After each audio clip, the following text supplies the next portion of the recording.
mas algumas feridas nunca cicatrizam. Completamente. Quando eu tinha 16 anos, minha própria irmã me incriminou por roubo, chorou lágrimas de crocodilo para nossos pais e me fez ser expulsa de casa, descalça, no auge do inverno. A. Traição familiar corta mais fundo que qualquer faca.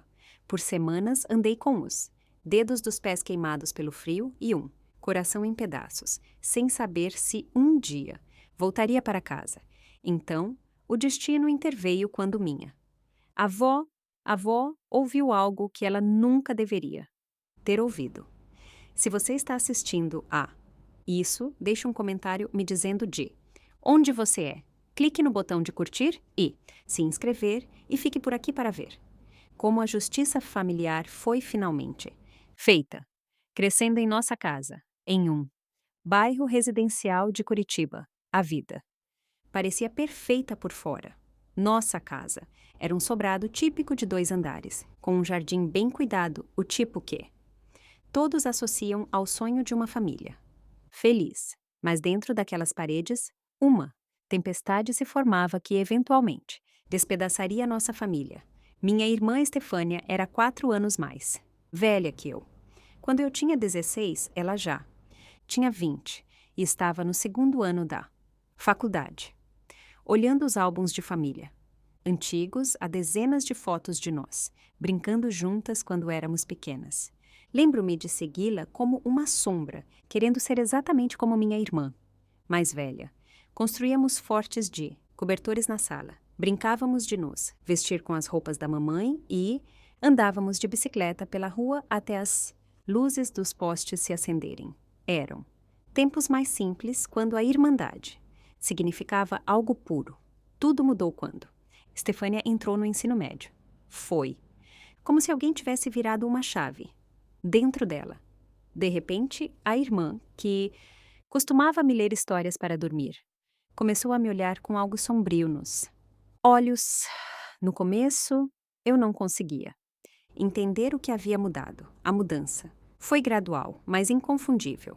Quando comecei a ganhar as Olimpíadas de português na escola, Estefânia parou de me parabenizar quando fui escolhida para a turma avançada de matemática. Ela me disse que era porque os professores tinham pena de mim quando cheguei ao 1º ano do ensino médio e entrei para o time principal de vôlei como uma das 2 únicas calouras selecionadas. Estefânia mal conseguia olhar para mim durante o jantar. Meus pais nunca pareciam notar essa mudança.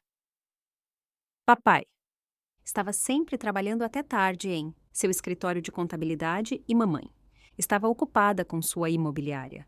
Eles se orgulhavam de nós duas, ou assim diziam, mas eles sempre pareciam ficar do lado de Estefânia quando surgiam conflitos entre nós.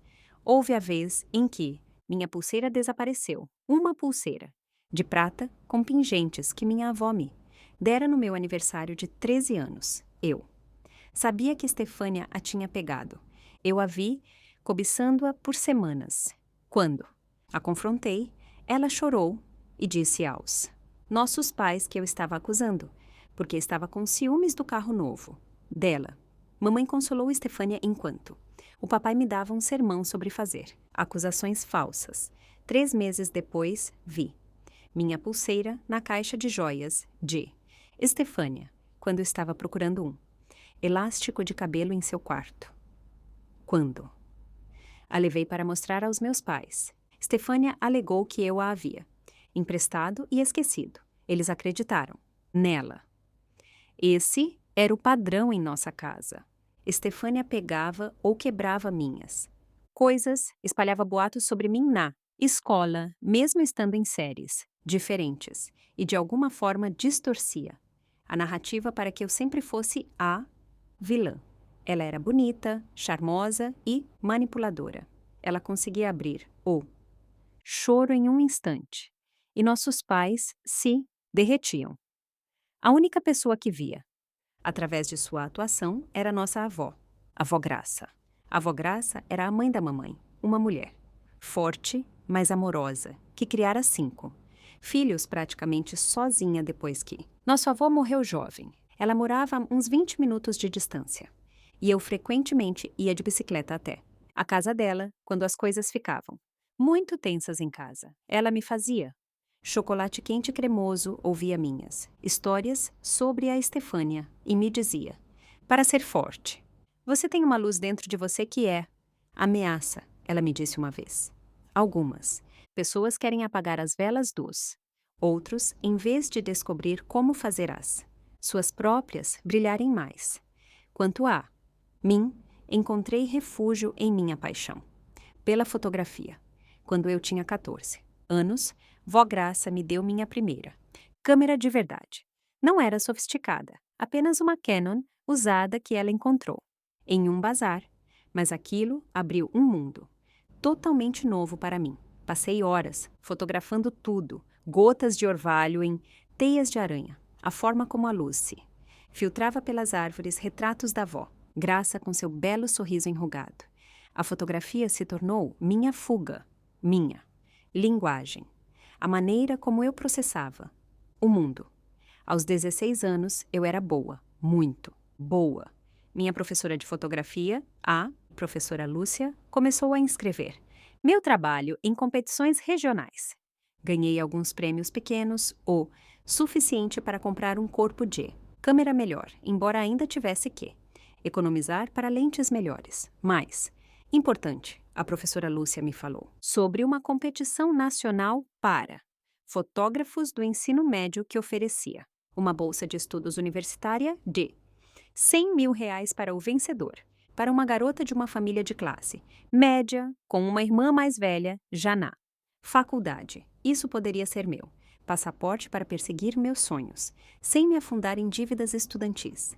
Mal sabia eu que essa competição se tornaria o catalisador para a pior traição da minha vida. O segundo ano do ensino médio deveria ser minha hora de brilhar, apesar da dinâmica desafiadora. Em casa, eu estava prosperando na escola. Minha média era um sólido 9,5. Eu tinha um grupo pequeno, mas unido de amigos, e minha fotografia estava recebendo reconhecimento além da nossa escola. A professora Lúcia começou a mencionar meu nome para contatos em faculdades de artes e pela primeira vez me permiti imaginar um futuro onde eu poderia realmente ganhar a vida fazendo o que amava, mas à medida que minha estrela subia, Estefânia aparecia, determinada a ofuscar minha luz, o que começou como ciúme mesquinho nos anos anteriores estava se transformando em algo mais calculado e cruel. Os incidentes começaram a escalar. Uma manhã acordei e descobri que alguém havia derramado suco de laranja em todo o meu projeto de história, que levei semanas para concluir. Outra vez, meu suéter favorito misteriosamente apareceu, com uma mancha de água sanitária bem antes de uma festa da escola. Coisas pequenas, mas o padrão era claro. E depois havia os boatos. Mesmo que Estefânia estivesse em uma faculdade local, ela ainda tinha conexões na nossa escola. De alguma forma, histórias começaram a circular de que eu havia colado nas provas para manter minha média, que eu havia manipulado a professora Lúcia para favorecer minha fotografia, que eu era falsa e falava pelas costas dos meus amigos. Nada disso era verdade. Mas o ensino médio é um terreno fértil para fofocas. E algumas delas pegaram. Minha amiga Lia ficou ao meu lado durante tudo isso. Éramos melhores amigas desde a sexta série e ela conhecia a verdadeira eu. Nossas famílias eram próximas e os pais dela muitas vezes me convidavam para jantar. Eles podiam ver a tensão em nossa casa, embora eu nunca tenha contado a eles toda a extensão do comportamento de Estefânia. Em casa, a situação se tornou cada vez mais insuportável. Se algo desaparecia, eu era a primeira suspeita. Se algo quebrava, meus pais presumiam que eu era responsável antes mesmo de investigar. Estefânia havia-se estabelecido com sucesso como a filha, perfeita enquanto me escalava como a filha problema. Uma noite particularmente ruim se destaca em minha memória. Mamãe não conseguia encontrar Seus brincos de pérola, um presente. Dou. Papai, no aniversário de 20 anos deles. Estefânia sugeriu procurar no meu. Quarto. A maneira como ela disse, tão inocente, mas pontual, fez meu estômago revirar, claro. Os brincos apareceram na gaveta da minha escrivaninha, embora eu nunca os tivesse tocado. A decepção, nos olhos da minha mãe, enquanto ela segurava, me cortou até a alma. Eu sabia que negar só me faria parecer pior. Enquanto isso, o concurso nacional de fotografia se aproximava. O tema era resiliência, algo sobre o qual eu sabia. Uma ou duas coisas. Eu estava planejando minha série de fotos há meses, procurando locais e esboçando composições. A peça central seria uma série de retratos de sobreviventes de um abrigo para mulheres local. Seus rostos, parcialmente obscurecidos para proteger suas identidades, mas sua força, brilhando. Para este projeto, eu precisava de equipamentos além do que eu possuía. O maior investimento era uma lente macro especial que custava 3.500. Por 2 anos, eu havia economizado cada centavo do meu trabalho de meio período. No supermercado local, dinheiro de aniversário de parentes até mesmo. Trocados encontrados nas almofadas de um sofá. Finalmente, 3 meses antes do prazo da competição, eu tinha o suficiente para comprar a lente. Quando a trouxe para casa, guardei-a em seu estojo especial, escondida na minha bolsa de fotografia. Essa lente era meu bilhete para criar as imagens que eu via em minha mente. Nessa época, Estefânia trouxe para casa seu novo namorado, João. Ele parecia legal, embora um pouco quieto, mas notei algo interessante na maneira como ele observava quando ela falava sobre mim, um leve franzir de sua testa, um endurecimento quase imperceptível de sua mandíbula. Estava claro que ele não estava comprando totalmente a narrativa que ela estava vendendo. Uma noite, quando foi à cozinha pegar bebidas, João se virou para mim e disse em voz baixa: Suas fotos na parede da sala são incríveis. Stefânia mencionou que você apenas aponta e dispara, mas obviamente há muito mais nelas. Antes que eu pudesse responder, Estefânia voltou e João voltou a ser um namorado solidário. Mas essa breve interação me deu esperança de que outra pessoa estava começando a ver, através da fachada da minha irmã. Apesar de tudo, tentei manter a paz. Eu não queria dar mais munição a Estefânia ou decepcionar mais meus pais. Foquei na minha fotografia, passei tempo com Lia e meus outros amigos. Visitei a avó Graça sempre que podia e contei os dias até a má formatura, quando finalmente poderia me libertar desse ambiente tóxico. Durante uma das minhas visitas à casa da avó Graça, finalmente desabei e contei tudo. A ela sobre a sabotagem constante, as falsas acusações, os boatos na escola e meus medos sobre a competição que se aproximava. Vovó ouviu sem interrupção, suas mãos enrugadas cruzadas no colo. Quando terminei, ela tirou os óculos de leitura e me olhou diretamente nos olhos. Algumas pessoas são tão vazias, por dentro que só conseguem se sentir cheias, esvaziando os outros, disse ela. Sua irmã está mostrando sinais de algo que vi na minha própria irmã anos atrás. Não é apenas ciúme, é algo mais profundo. Algo em sua voz me assustou. Estou preocupada com a competição, confessei. Trabalhei tanto e essa bolsa de estudos poderia mudar tudo para mim. Vó Graça apertou minha mão. Confie em seus instintos, mas não deixe o medo impedi-la de brilhar. Talvez guarde suas coisas mais preciosas aqui comigo para segurança apenas até a competição. Terminar. Eu considerei, mas no final decidi que não. O pensamento de não ter meu equipamento prontamente disponível há apenas 3 semanas do prazo de envio me deixou muito ansiosa. Além disso, nem mesmo Estefânia iria tão longe a ponto de sabotar algo tão importante para o meu futuro, certo? Como eu estava enganada. A contagem regressiva final para a submissão da competição havia começado. Faltavam 3 semanas Depois. 2 depois, apenas dias. Eu estava fotografando sem parar, elaborando cuidadosamente minha série sobre resiliência. Os retratos do abrigo de mulheres eram poderosos além do que eu havia imaginado, cada imagem contando uma história de sobrevivência e força.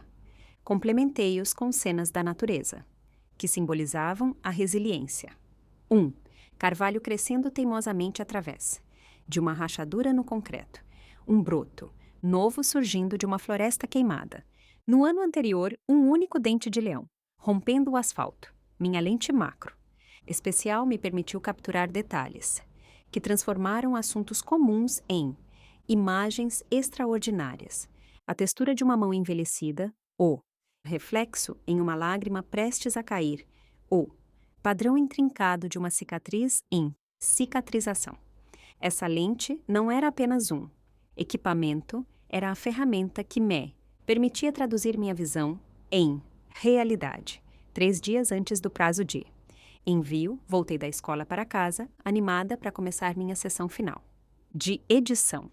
Todas as minhas imagens estavam armazenadas com segurança na minha câmera, no meu laptop e em um cartão de memória de backup que eu guardava em uma pequena lata na minha escrivaninha.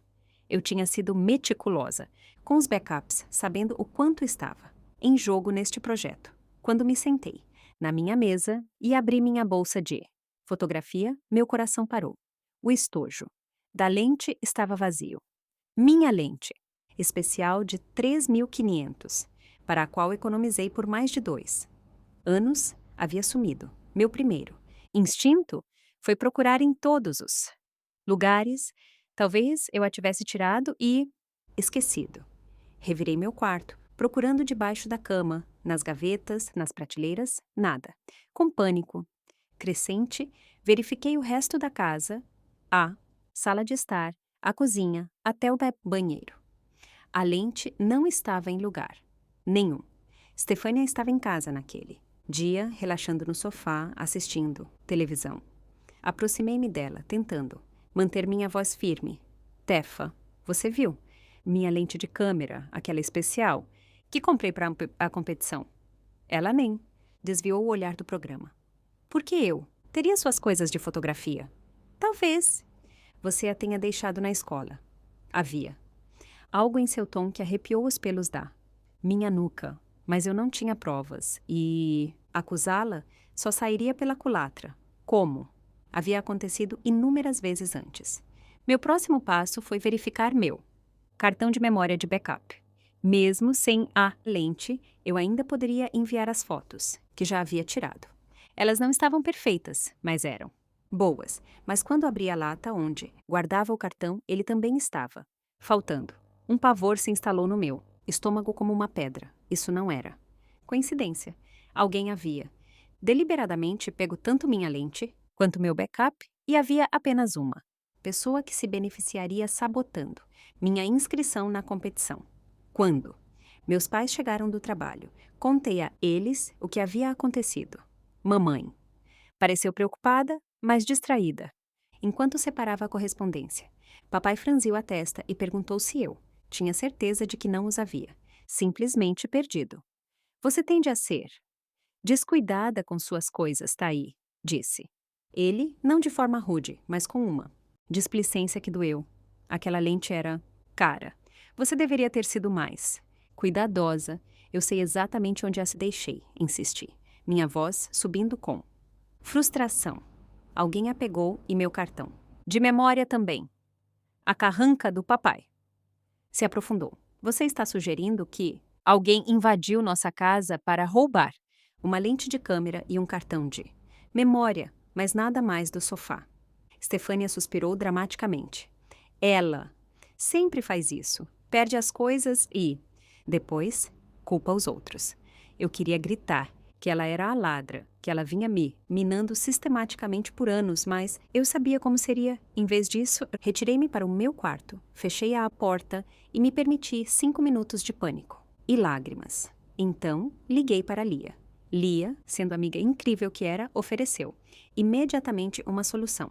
O primo dela era um fotógrafo, profissional que morava a 1 hora de distância.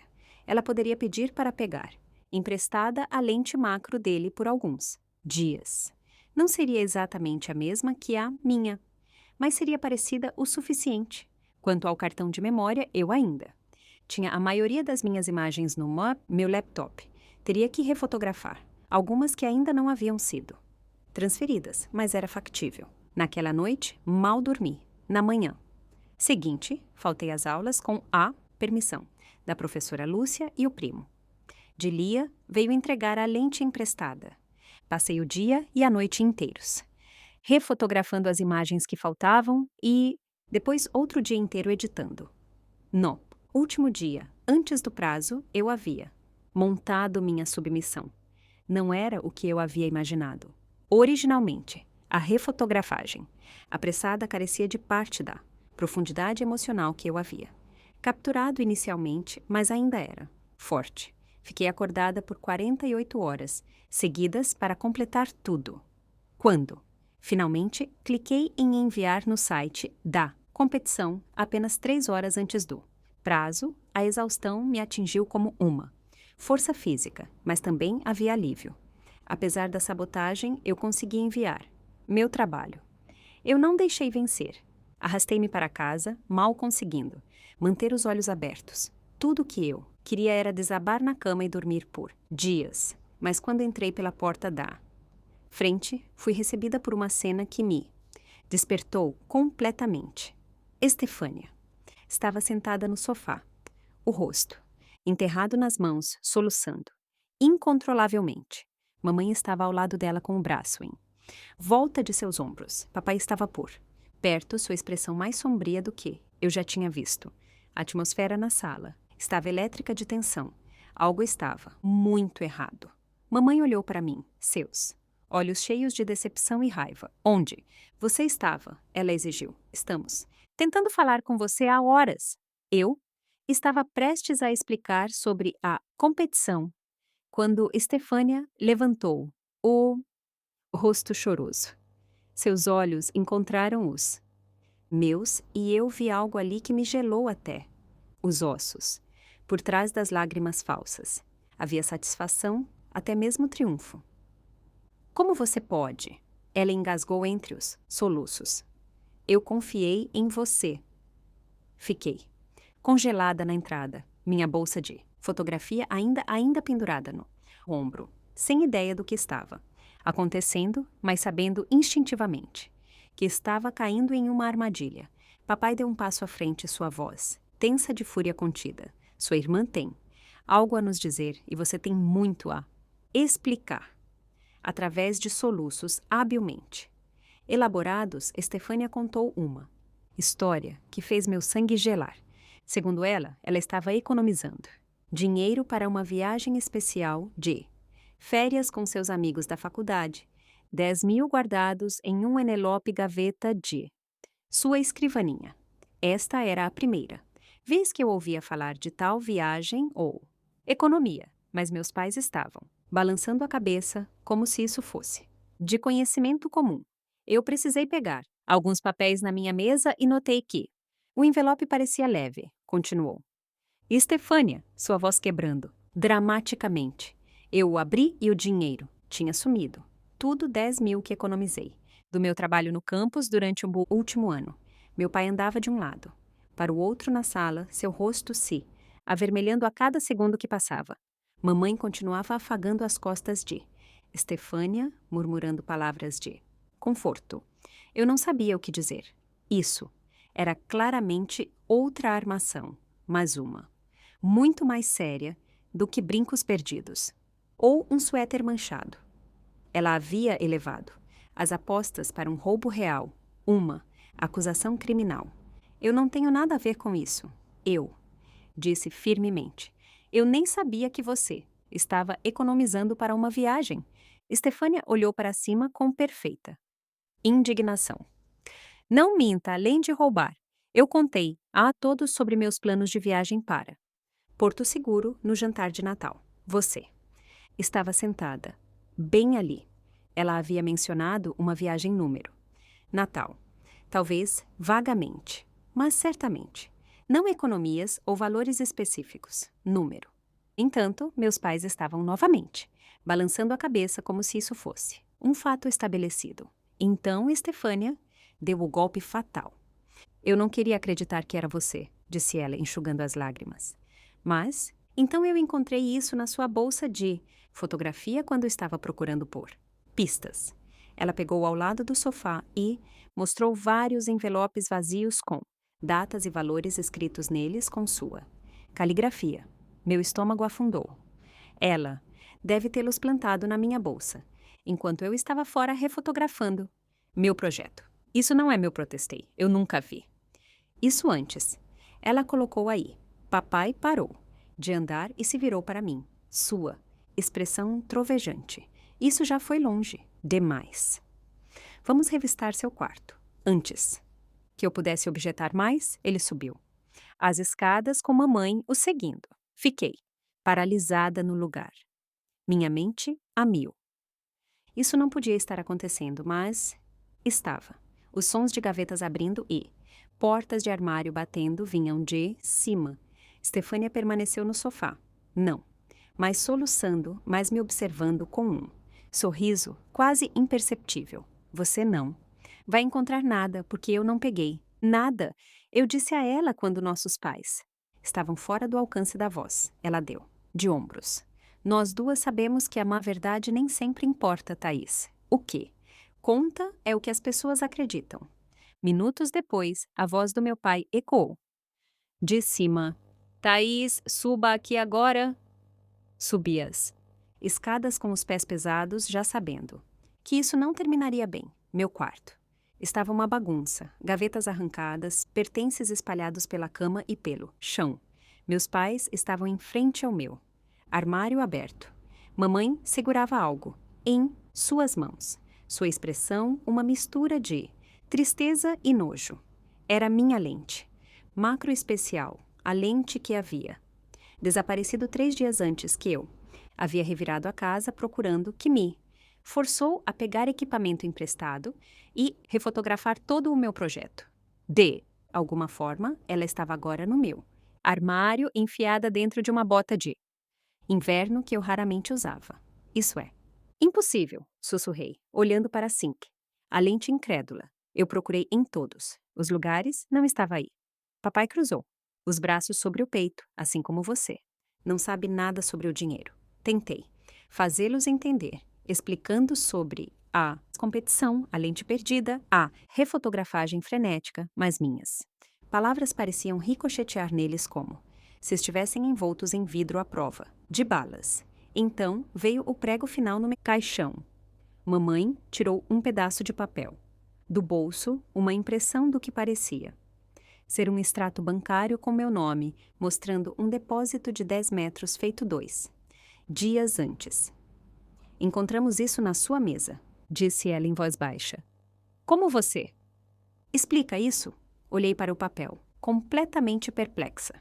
Eu não tinha uma conta bancária secreta. O extrato era, obviamente, falso, mas parecia convincente, com o logotipo do banco e toda a formatação correta. Stephanie havia se esforçado extraordinariamente, desta vez. Isso não é meu insistir, minha voz subindo com desespero. Eu não tenho essa conta. Isso é tudo uma armação. Estefânia está me incriminando porque não quer que eu ganhe a competição de fotografia. Mesmo enquanto as palavras saíam da minha boca, eu podia ver que soavam paranoicas e improváveis para meus pais. Por que uma estudante universitária de 20 anos se daria a um trabalho tão elaborado para sabotar sua irmã de 16 anos? Mas a verdade era muito mais simples do que eles imaginavam. Estefânia não suportava me ver ter sucesso, me ver potencialmente ganhar reconhecimento e uma bolsa de estudos. Seu ciúme havia apodrecido por anos e, agora, havia irrompido neste esquema elaborado. A discussão escalou rapidamente. Eu me tornei cada vez mais frenética enquanto tentava fazê-los ver a verdade. Papai ficou mais irritado, sua voz subindo para um grito. Mamãe começou a chorar. dizendo que não sabia onde eles tinham. Errado comigo. Tem dinheiro sumindo da minha bolsa também, disse mamãe de repente. Pequenas quantias que pensei ter perdido ou contado errado. Foi você, também? Não, eu nunca roubaria de você, de ninguém. Então explique isso, papai. Enfiou o extrato bancário falso na minha. Cara, explique a lente escondida no seu armário. Eu te disse, Stefânia plantou. Essas coisas. Eu não sabia de dinheiro, nenhum. Eu não escondi minha própria lente. Por que eu faria isso quando precisava dela para o projeto de fotografia mais importante da minha vida? Papai bateu a mão na parede, fazendo pular. Estou farto das mentiras e das acusações contra sua irmã. Você.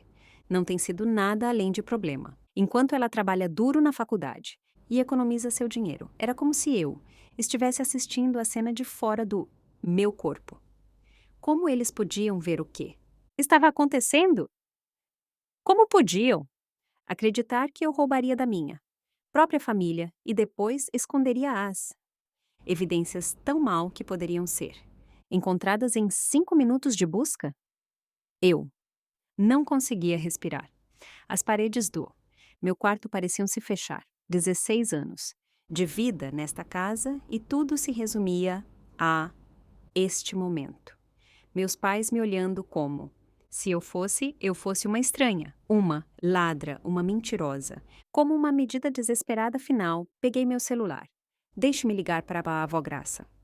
Ela sabe que estou dizendo a verdade. Papai arrancou o telefone da minha mão. Você não vai arrastar sua avó para essa bagunça. Você partiu o coração da sua mãe e roubou da sua irmã, que não fez nada além de te apoiar. Me apoiar? Eu ri, incrédula. Ela tem me sabotado por anos. E agora me incriminou por roubo. Foi quando o papai explodiu completamente. Eu quero você fora desta casa, disse ele, sua voz assustadoramente calma. Faça uma mala e saia. Mamãe o Francisco, não é? Júlio, para onde ela vai? Eu não me importo. Ela pode ir para a casa de uma amiga.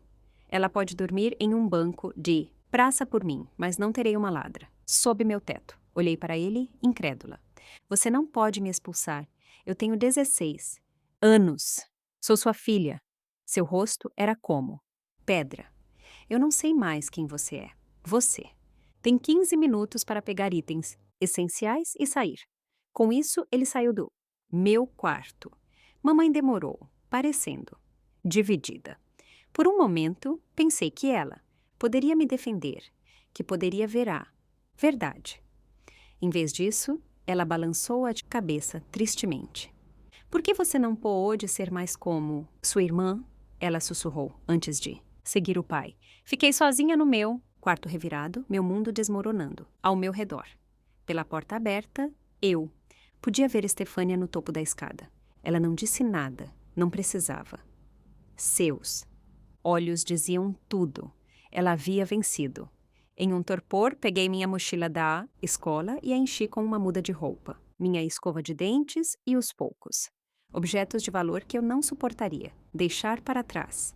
Uma foto da avó Graça, meu certificado de primeiro lugar de concurso de fotografia, o cartão de memória da minha câmera que ainda tinha algumas das minhas imagens. Vesti uma calça jeans e um suéter, mas antes que eu pudesse encontrar meu casaco de inverno, papai estava de volta à minha porta.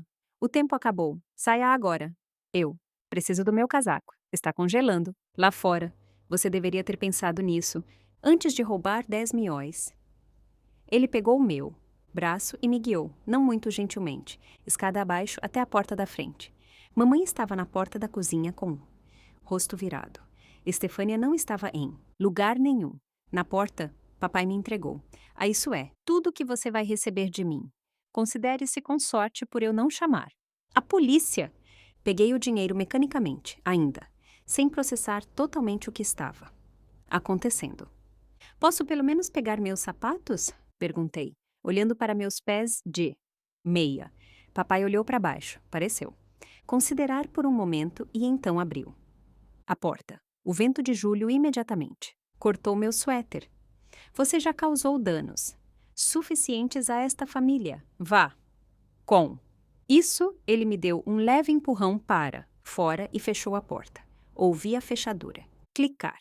Fiquei na varanda da frente da casa da minha infância, descalça sobre o chão gelado, com nada além de uma mochila e pela janela da sala, pude ver Tefânia me observando. Nossos olhos se encontraram e ela lentamente fechou a cortina.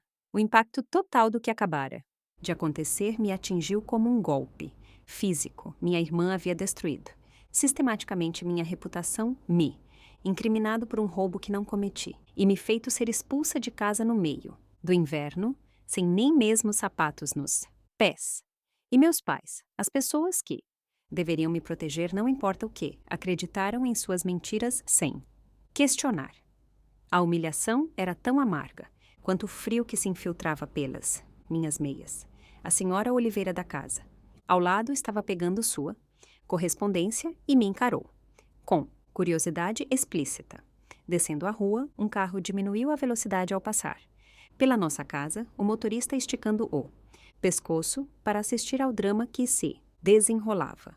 Em uma cidade pequena, a notícia da minha desgraça se espalharia como fogo, sem ter para onde ir e com meus pés já ficando dormentes, comecei a caminhar em direção à casa de Lia, deixando pequenas pegadas de meia no chão coberto de geada para trás.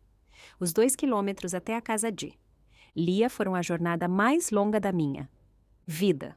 Julho em Curitiba é implacável, com temperaturas perto de 0 e 1. Vento que corta como vidro quebrado. Em minutos, eu não sentia mais meus dedos. 2 pés.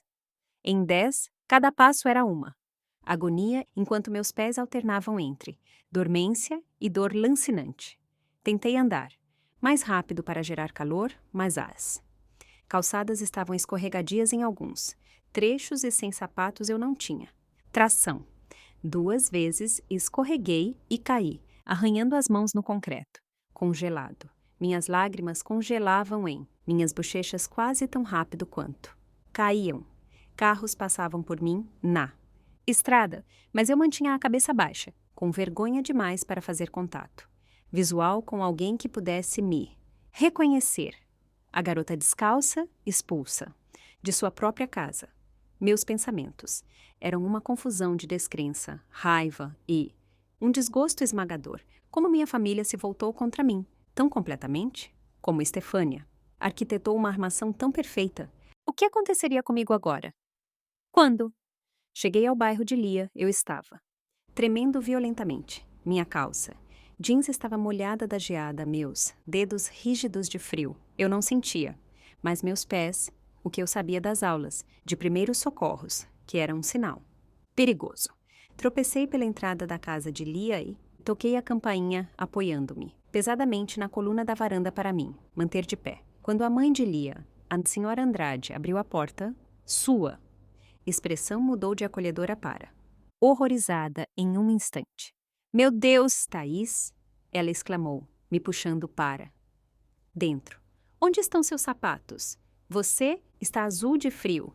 Tentei explicar, mas meus dentes batiam tanto que não conseguia formar frases coerentes. A senhora Andrade chamou o marido e Lia, enquanto me envolvia em uma manta do sofá. O senhor Andrade, um ex-socorrista do Exército, olhou para mim e entrou em ação.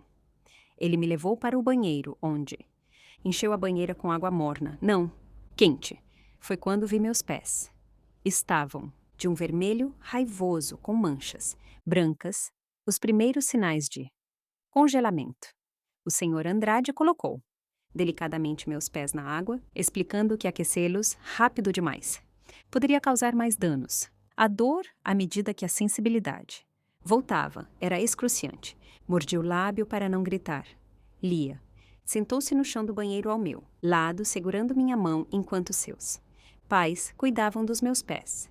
Só quando o pior da crise física passou é que eles pediram a história completa, entre lágrimas e com uma voz que continuava. Quebrando, contei tudo a eles. Os anos De ciúme de Estefânia, a sabotagem. Crescente, a lente e o cartão de memória. Desaparecidos, a falsa acusação de roubo. De dinheiro e, finalmente, ser expulsa. Descalça no frio. A família de Lia ouviu, sem interrupção, suas expressões cada vez. Mas, preocupadas, seu pai te mandou para. Fora sem sapatos em julho, disse a senhora Andrade, sua voz tensa de raiva. Isso é mais do que inaceitável. Isso é colocar um menor em perigo. O senhor. Andrade assentiu sombriamente. Eu deveria ligar para o conselho tutelar. Não, protestei, o pânico aumentando. Por favor, não quero piorar as coisas. Eles trocaram um olhar que eu não consegui interpretar. O senhor. Andrade suspirou. Não faremos nada sem conversar com você primeiro. Mas, Thaís, o que seus pais fizeram foi errado em todos os níveis. E sua irmã? Ele. Balançou a cabeça, aparentemente sem palavras. A senhora Andrade passou um braço em volta dos meus ombros. Você vai ficar aqui esta noite? É claro. Temos o quarto de hóspedes todo arrumado. Amanhã. Vamos pensar nos próximos passos. Naquela noite, depois de pegar um pijama, emprestado de Lia e ter meus pés enfaixados, fiquei acordada no quarto de hóspedes, olhando para o teto, a cama. Era confortável, o quarto quente, mas eu me sentia completamente à deriva. Menos. De 24 horas antes, eu tinha um lar, uma família e o que eu pensava ser um lugar. Seguro no mundo. Agora tudo havia se despedaçado e eu não tinha ideia de como. Juntar os cacos. Na manhã seguinte, com os pés inchados demais para caber em sapatos emprestados, fiquei na casa de Lia, enquanto seus pais iam trabalhar e ela ia para essa escola. A senhora Andrade ligou para a escola para explicar minha ausência, embora eu tenha implorado para que ela não compartilhasse todos os detalhes. A última coisa que eu precisava era que todos soubessem que fui expulsa da minha casa como lixo. Passei o dia tentando contatar meus pais. Liguei para o nosso telefone fixo repetidamente, mas ninguém atendeu. Enviei mensagens de texto que apareciam como entregues, mas não lidas. Tentei até enviar um e-mail para minha mãe em seu endereço de trabalho. Nada. Era como se eu tivesse deixado de existir para eles. Em desespero, tentei ligar para a vó Graça, mas caiu na secretária. Eletrônica. Ela provavelmente estava em seu jogo de carta semanal, sem saber que o mundo de sua neta havia desmoronado. Os dias passaram em um estranho estado de suspensão. A família de Lia foi incrivelmente gentil, insistindo para que eu ficasse o tempo que precisasse. O senhor Andrade passou de carro pela minha casa enquanto eu esperava no carro, apenas para relatar que meus pais já haviam trocado as fechaduras. Minha chave não funcionava mais. Através de Lia, soube que Estefânia havia dito às pessoas na nossa antiga escola que eu havia roubado dinheiro e fugido de vergonha. A história estava se espalhando, prejudicando minha reputação. Sem chance de reparo. Depois de uma semana, me forcei a voltar para escola. Apesar da humilhação, eu precisava manter alguma aparência de normalidade, acompanhar minhas aulas, se quisesse ter alguma esperança de salvar meu futuro. Andar por aqueles corredores foi uma das coisas mais difíceis que já fiz. Eu podia sentir os olhares, ouvir os sussurros. A garota que roubou da própria irmã, a ladra que foi expulsa, ou que antes era um lugar onde eu me destacava, se tornou uma arena de julgamento e especulação. A professora Lúcia, minha professora de fotografia, foi um dos poucos pontos positivos. Ela não pediu detalhes, mas ofereceu sua sala de aula como um espaço seguro. Durante o almoço e os períodos livres. De sua maneira discreta, ela me fez saber que acreditava em mim, independentemente dos boatos. Então, vieram as notícias sobre a competição de fotografia contra todas as probabilidades, apesar da sabotagem e da reenviada às pressas, minha série. Resiliência havia chegado à final. Em outras circunstâncias, isso seria motivo de comemoração. Em vez disso, parecia uma piada cruel. De que adiantava o reconhecimento quando minha vida estava em ruínas? A cerimônia de premiação estava marcada para o mês seguinte em uma galeria em São Paulo. Os finalistas deveriam comparecer para falar sobre seu trabalho. A ideia de ficar na frente de estranhos e falar sobre resiliência quando eu me sentia tudo menos resiliente era avassaladora. Mas a professora Lúcia insistiu, gentilmente. Este é o seu trabalho, Thaís. Sua visão. Não deixe o que aconteceu roubar este momento de você. Eu mesma te levo lá, se precisar. À medida que a cerimônia se aproximava, minha ansiedade crescia. Não apenas pelo aspecto de falar em público, mas pela possibilidade de ver minha família lá. Eles viriam me apoiar, apesar de tudo? Usariam a oportunidade para me denunciar publicamente? Ou pior, eles não viriam de jeito nenhum, confirmando que eu realmente não importava mais para eles. A depressão se abateu sobre mim como um manto pesado.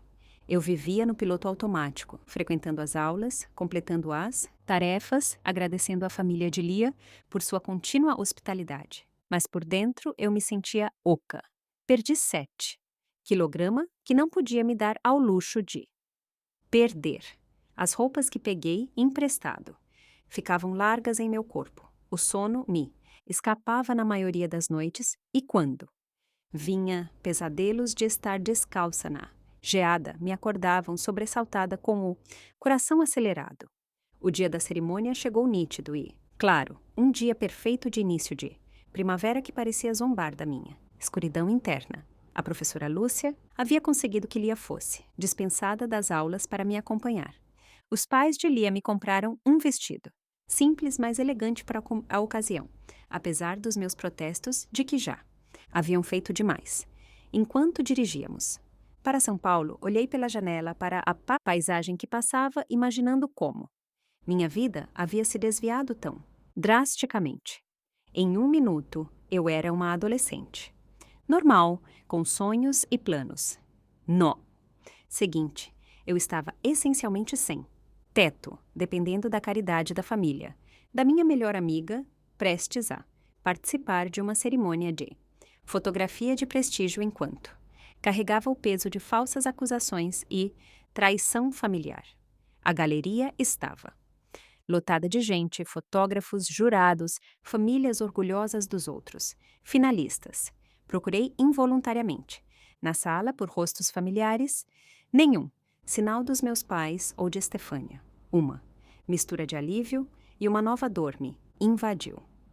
Então, enquanto nos movíamos em direção à exposição das fotografias finalistas, avistei uma cabeça de cabelos prateados que eu reconheceria em qualquer lugar.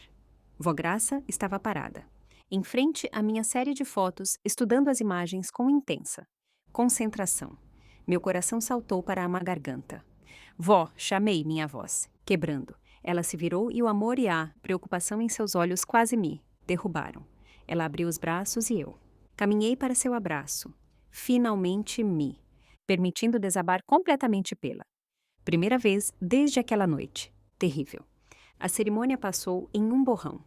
De alguma forma consegui fazer meu breve discurso sobre minha série Resiliência, embora não tenha memória do que realmente disse.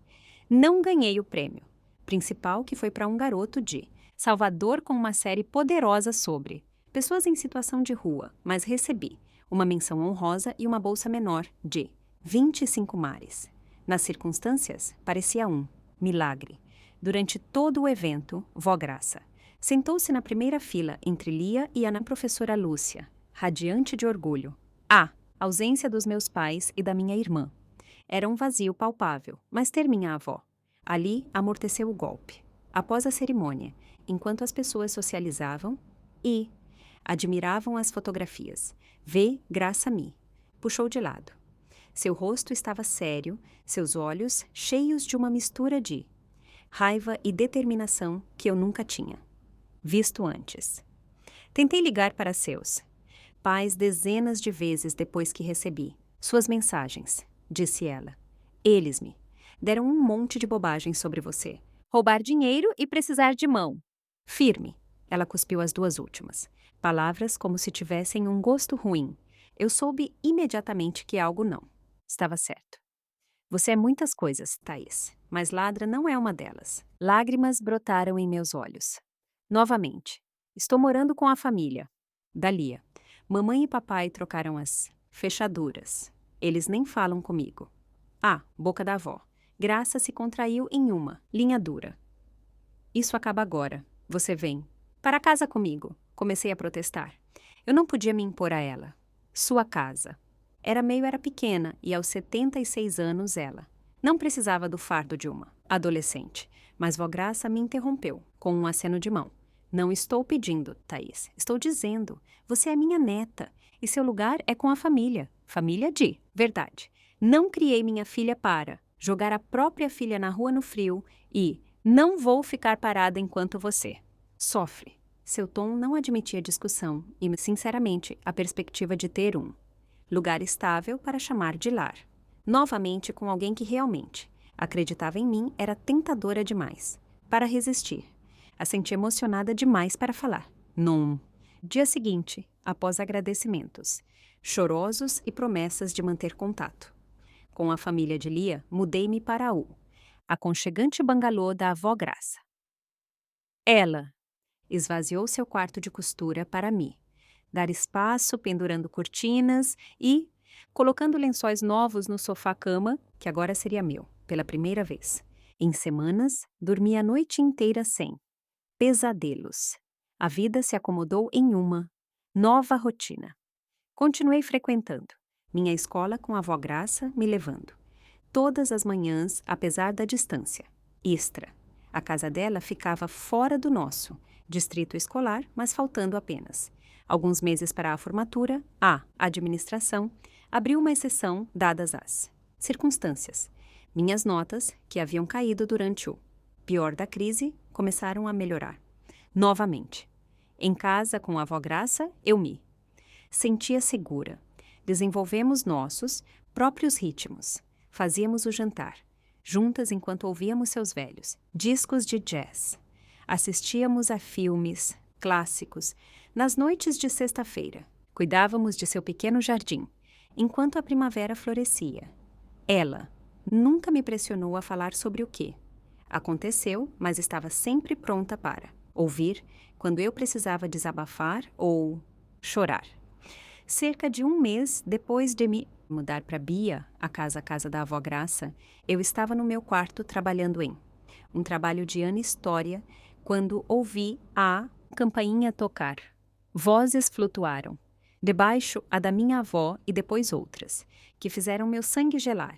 Meus pais, Eânia. Eu congelei, meu coração batendo forte. Eles estavam aqui para me acusar de outra coisa, para tentar convencer a avó. Graça a me expulsar também. Fui até a porta do meu quarto e a abri uma fresta. Ouvindo. Eles tinham vindo para o jantar, de domingo. Aparentemente, a convite da minha avó. Eu não sabia que ela estava planejando isso e senti um lampejo de traição. Mas ao ouvir mais, percebi que essa poderia ser a maneira da avó Graça de tentar consertar as coisas, de fazer minha família ver a razão. Ouviu-se acomodarem na sala, minha avó oferecendo bebidas e fazendo conversa fiada. Eu não. Tinha desejo de me juntar a eles, de ver a decepção nos olhos dos meus pais ou a satisfação presunçosa nos de Estefânia. Decidi ficar escondida no andar de cima, até que eles fossem embora. Depois de cerca de 20 minutos, ouvi Ania-se desculpar para usar o banheiro. O banheiro era no andar de baixo, mas para meu horror, ouvi passos na escada. Fechei rapidamente minha porta coração acelerado. Os passos passaram pelo meu quarto e continuaram pelo corredor. O que ela estava fazendo aqui? Em cima? Curiosa e preocupada, saí do meu quarto e a segui silenciosamente. Estefânia estava com o telefone número, ouvido e falava em voz baixa, claramente, não querendo ser ouvida lá embaixo. Ela havia entrado no quarto da avó Graça número, final do corredor, deixando a porta entreaberta. Aproximei-me, ficando fora. De vista. A voz de Estefânia ficou mais clara. Eu sei, né? Eles acreditaram em tudo. Você tinha que ver a cara dela quando encontraram a lente no armário dela, impagável. E aquele extrato bancário, falso que você me ajudou a fazer, parecia. Tão real. Ela riu. Um som que me deu arrepios. Ela foi literalmente expulsa. Sem sapatos em julho. Eu não esperava que eles fossem tão longe, mas funcionou. Ainda melhor do que eu planejei. Ah, melhor parte é que ela está completamente isolada agora. Eles trocaram as fechaduras e tudo, de jeito. Nenhum ela vai conseguir aquela bolsa ou ir para a faculdade antes de mim. Outra, risada mais fria. Desta vez não. Eles não têm ideia. Eles acham que é a perfeita. Estefânia deles é a vítima. Como se eu realmente tivesse economizado dinheiro para uma viagem de férias. Aqueles 10 móis vão pagar nossa viagem de verdade. Neste verão, amor, ela ouviu por um momento. Depois continuou. Eu tive que fazer isso. Ela sempre foi a favorita, mesmo que eles fingissem o contrário. A senhorita perfeita com sua fotografia e suas notas. Você tinha que ver como papai olhava para ela quando ela ganhou. Aquele concurso estúpido no ano passado. Ele nunca olhou para mim daquele jeito. Nunca. Sua voz adquiria um tom de amargura que era surpreendente em sua intensidade. Bem, ela não é a favorita de ninguém. Agora, nossa, você tinha que ver as fotos dela naquela exposição. Elas são realmente muito boas. Não que eu vá admitir isso, mas não importa. Ela está acabada. Mesmo que eles eventualmente a perdoem, ela perdeu todos os prazos de inscrição para a faculdade. Quando ela organizar a vida dela, eu já terei me formado e estarei começando minha carreira. Ela sempre estará correndo atrás. Fiquei congelada no corredor, um zumbido nos meus ouvidos. Aqui estava a confissão, a prova de tudo que eu sabia, mas não podia provar. A armação elaborada, a destruição calculada da minha vida. Tudo exposto nas próprias palavras de Estefânia. Mas quem acreditaria em mim ainda era minha.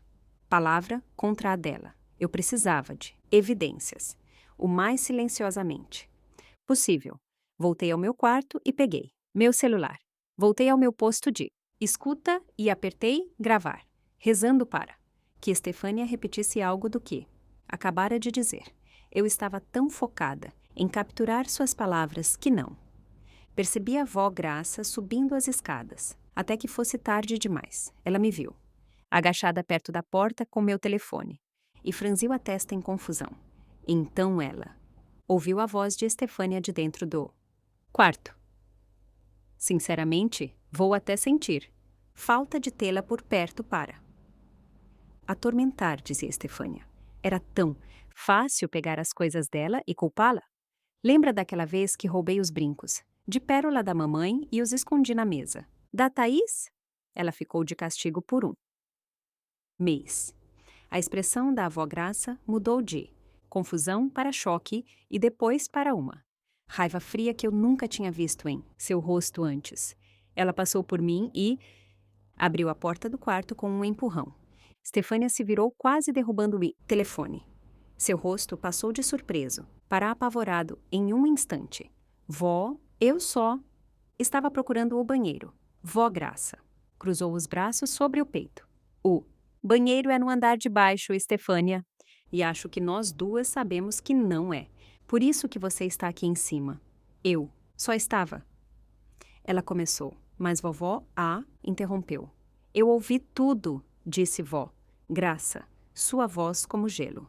Cada palavra. Sobre como você incriminou a Thaí. Como? Plantou evidências. Como mentiu sobre um dinheiro que nunca existiu. O rosto de Estefânia perdeu a cor. Ela olhou da avó Graça para mim, parada na porta com meu telefone ainda gravando e de volta. Você. Não entende, gaguejou ela. Eu só estava brincando com meu amigo. Não era sério. As sobrancelhas da avó Graça se ergueram, brincando sobre fazer sua irmã, de 16 anos, ser expulsa de casa em um clima congelante, sem sapatos, sobre destruir deliberadamente o futuro dela. Ela deu um passo em direção a Estefânia. Isso não parece nenhuma piada que eu já tenha ouvido. Estefânia recuou até bater. Na parede, seus olhos corriam de um lado para o outro, como se procurassem uma saída. Pela primeira vez na vida, vi medo genuíno no rosto da minha irmã. Não, as lágrimas falsas ou a angústia, fabricada que ela usava para manipular nossos pais, mas medo real e primitivo. Vamos descer, disse Vigraça em um tom que não permitia discussão. E você vai contar aos seus pais exatamente o que fez? Tudo. Ou eu contarei. E acredite em mim, Estefânia. Você não. Quer que eu seja a pessoa a contar. Estefânia parecia que ia passar mal. Ela se endireitou uma última tentativa de desafio. Eles não vão acreditar em você. Eles sempre acreditam em mim. Vó Graça. Ergueu seu próprio celular. Embora eu possa não entender toda essa tecnologia moderna, eu sei como apertar o botão de gravar, mocinha. Ela virou a tela para Estefânia, mostrando essa gravação de voz. Em andamento. E ao contrário de você, eu não blefo. A cor sumiu completamente do rosto de Estefânia. Por um momento, pensei que ela poderia desmaiar. Então, seus ombros caíram em derrota, sem outra. Palavra, Vó Graça pegou o braço de Estefânia e a guiou firmemente em direção às escadas. Eu a segui, coração batendo tão forte que podia senti-lo na garganta. Após semanas de dor e isolamento, a verdade finalmente viria à tona, mas não senti triunfo, apenas uma dor oca por tudo que havia sido perdido. Nós três descemos as escadas para onde meus pais esperavam, sem saber que seu mundo estava prestes a virar de cabeça para baixo. Meus pais olharam confusos quando entramos na sala. De estar Vó Graça liderando uma, Estefânia pálida e derrotada pelo braço, eu seguindo alguns passos atrás. A atmosfera agradável do jantar em família evaporou instantaneamente. O que está acontecendo? Perguntou. Papai, pousando sua xícara de café. Por que você está segurando a Estefânia? Assim? Mãe! Vó Graça guiou Estefânia para o centro da sala. Sua filha tem algo a lhes dizer, algo que ela deveria ter dito há meses. Ela lançou um olhar firme a Estefânia. Vá em frente. Estefânia ficou em silêncio, olhando. Para o chão, mamãe olhava de um para o outro, a confusão dando lugar à preocupação. Estefânia, o que há de errado? Perguntou. Mamãe. Do que se trata isso? Minha irmã ergueu os olhos e eu vi cálculo ali. Ela ainda estava procurando uma saída. Uma maneira de virar isso a seu favor. Mas Graça se posicionou diretamente atrás de Estefânia, seu telefone visível em sua mão. Conte a eles, disse a avó. Sua voz não deixando espaço para evasivas. Ou eu tocarei a gravação para eles, agora mesmo. Estefânia respirou fundo, tremendo. Eu fiz uma coisa ruim. Ela começou.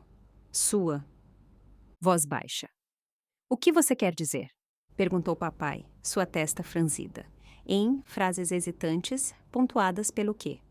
Reconheci como lágrimas estratégicas, Estefânia começou a confessar. Ela admitiu ter pego minha lente e meu cartão de memória para sabotar minha inscrição na competição.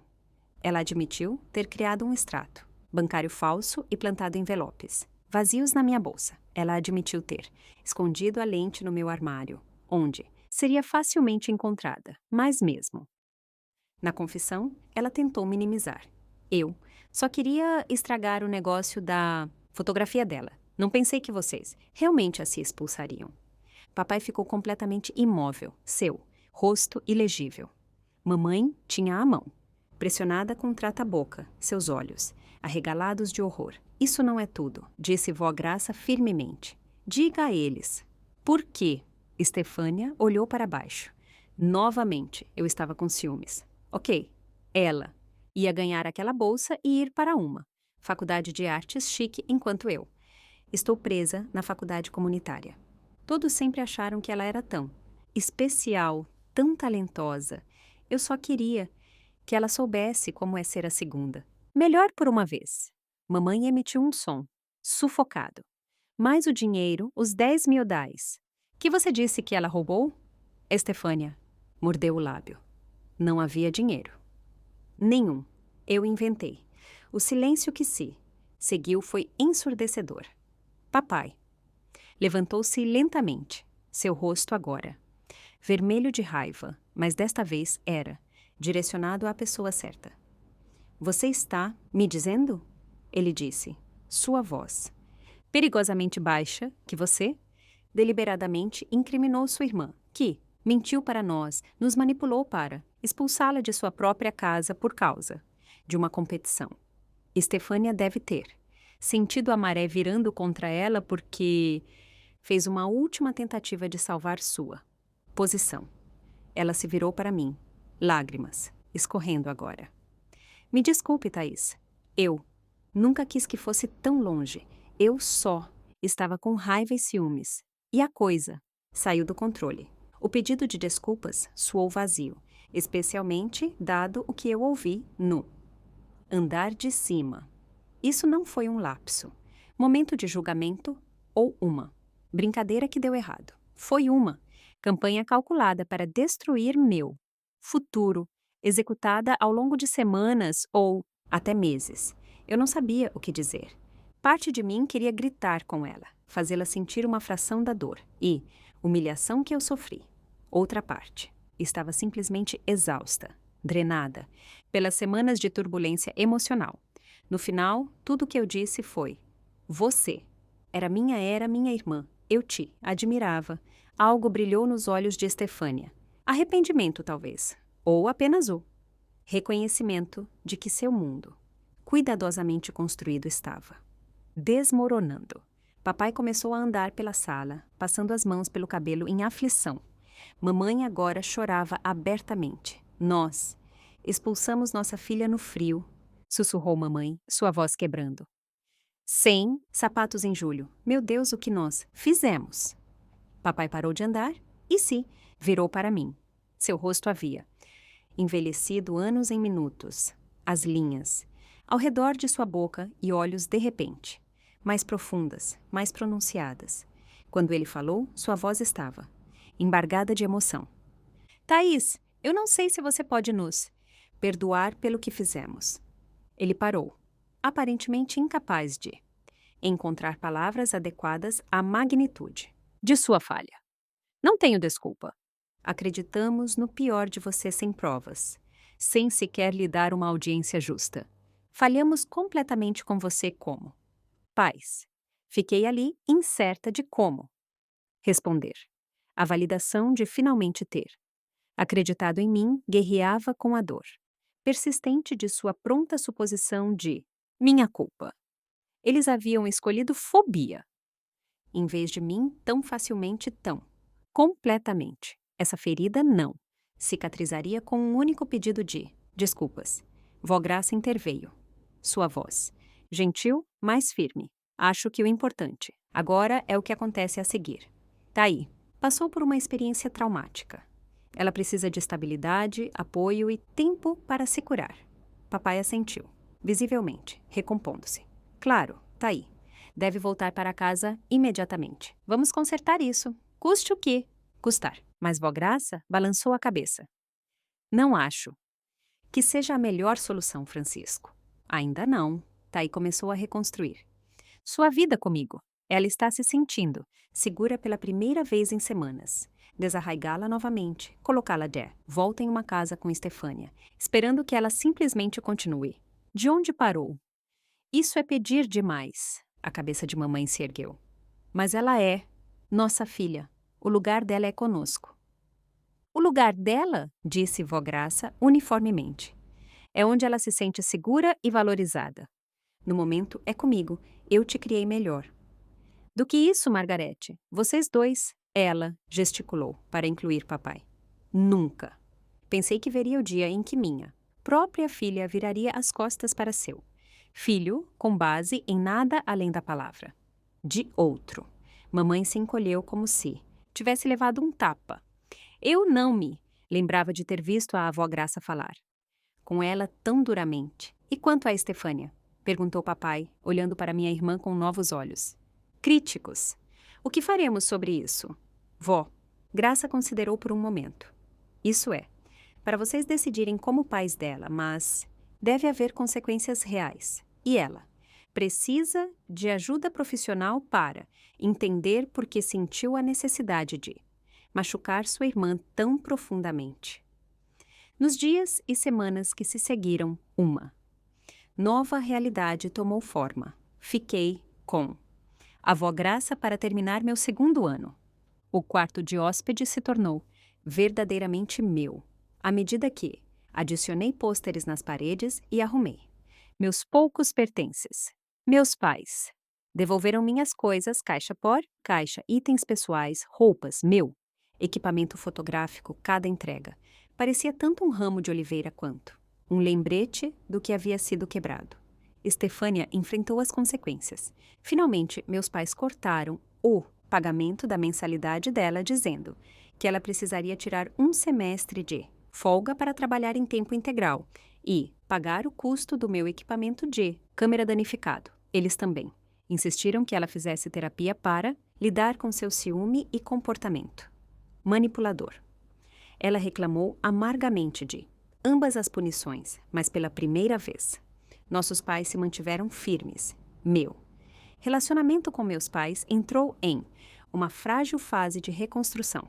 Eles ligavam diariamente no início, depois se estabeleceram em uma rotina de jantares semanais na casa da avó Graça.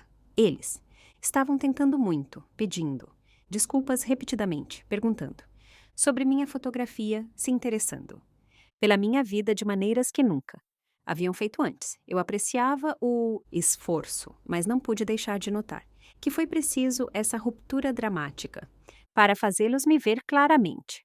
Quanto a Estefânia, nosso relacionamento permaneceu tenso na melhor das hipóteses. Ela ofereceu desculpas que soavam ensaiadas e vazias. Em momentos privados, eu vislumbrava o mesmo ressentimento em seus olhos. Alguma quebra fundamental entre nós não podia ser facilmente consertada. Talvez não pudesse ser consertada de forma alguma.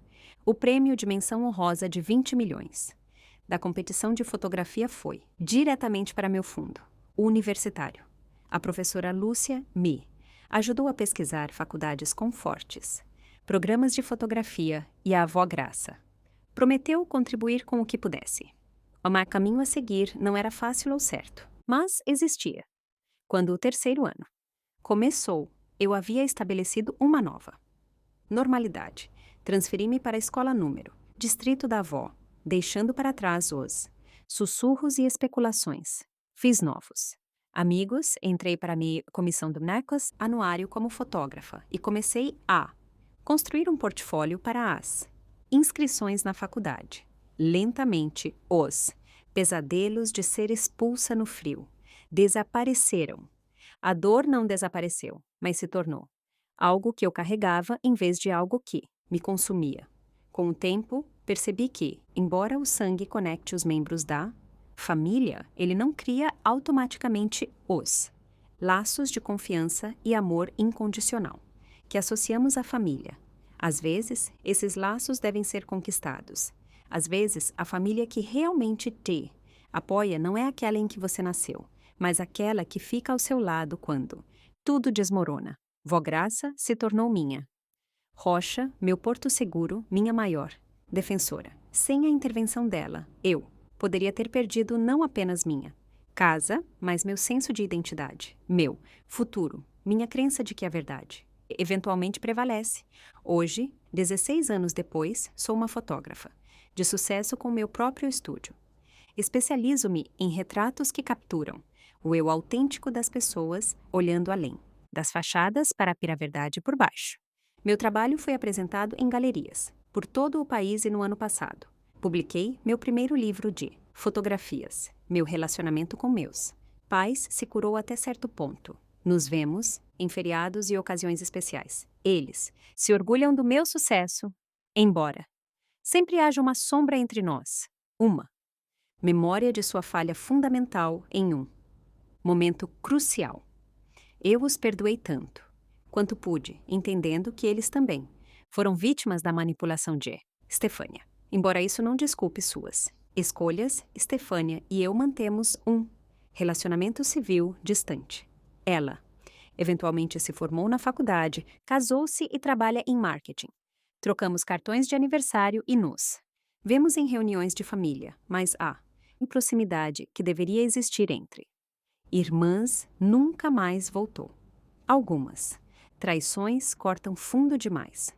Vó Graça viveu para ver minha primeira exposição. Em uma galeria. Ela faleceu. Pacificamente há 3 anos, mas não. Antes de me ensinar a lição mais valiosa de todas, que resiliência não é apenas sobreviver às dificuldades, é manter sua integridade e compaixão, mesmo quando os outros falham com você. A garota de 16 anos, que andou descalça no frio, humilhada e abandonada, nunca poderia ter imaginado a vida que tenho agora. A jornada de lá para cá não foi fácil, mas me forjou em alguém mais forte, mais compassivo e mais criterioso sobre onde depositar minha confiança e amor. Se você está passando por seu próprio inverno sombrio agora, lembre-se de que a primavera sempre chega eventualmente. A verdade tem uma maneira de vir à tona, mesmo quando parece irremediavelmente enterrada, e às vezes a família que te salva não é aquela que você esperava. Você já sofreu uma traição de alguém em quem confiava. Como você encontrou seu caminho? Eu adoraria ouvir suas histórias nos comentários abaixo. E se esta história ressoou com você, por favor, curta, se inscreva e compartilhe com alguém que talvez precise ouvir que não está sozinho em sua luta. Obrigado por ouvir e lembre-se, sua resiliência é sua maior força.